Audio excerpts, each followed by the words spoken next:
আমি সজীব ওয়াজেদ জয় বলছি। বাংলাদেশে এখন একটি বিশৃঙ্খল পরিস্থিতি চলছে। সারা দেশে আমাদের ভাঙচুর হচ্ছে, লুটপাট হচ্ছে। প্রিয় দর্শক, এই মুহূর্তে পাওয়া সর্বশেষ গরম বাংলা সংবাদ। এবার প্রকাশ্যে হঠাৎ লাইভে এসে কি বললেন সজীব ওয়াজেদ জয়। তো ভিডিওটি কি হতে চলেছে স্ক্রিনের মাধ্যমে পরিপূর্ণভাবে দেখে আসি। আমি সজীব ওয়াজেদ জয় বলছি। বাংলাদেশে এখন একটি বিশৃঙ্খল পরিস্থিতি চলছে। সারা দেশে আমাদের ভাঙচুর হচ্ছে, লুটপাট হচ্ছে। আমাদের শহরের বাইরে আমাদের নেতাকর্মী, আমাদের আওয়ামী লীগের নেতাকর্মীদের উপর হামলা চলছে, অনেকে হত্যা করা হয়েছে। এই পরিস্থিতিতে আমি বলতে চাই, আওয়ামী লীগ হচ্ছে বাংলাদেশের সবথেকে পুরাতন গণতান্ত্রিক এবং সবথেকে বড় দল।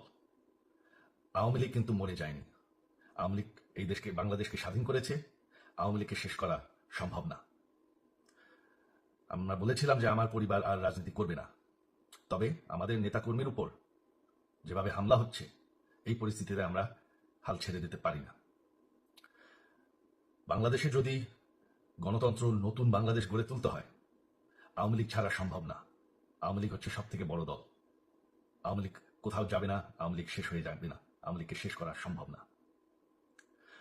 আওয়ামী লীগের নেতাকর্মীদের আমি সবাইকে আহ্বান জানাচ্ছি যে আপনারা সাহস নিয়ে দাঁড়ান। আপনারা একা না, আমরা আছি। বঙ্গবন্ধুর পরিবার কোথাও যায়নি, আমরা আপনাদের সাথে আছি।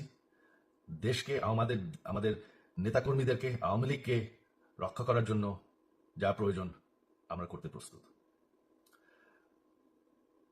এই যে আমাদের বর্তমান যারাই আছে ক্ষমতায়, তাদেরকে আমি বলবো যে আমরাও একটি গণতান্ত্রিক, শৃঙ্খল, নিরাপদ বাংলাদেশ চাই, জঙ্গিবাদ মুক্ত।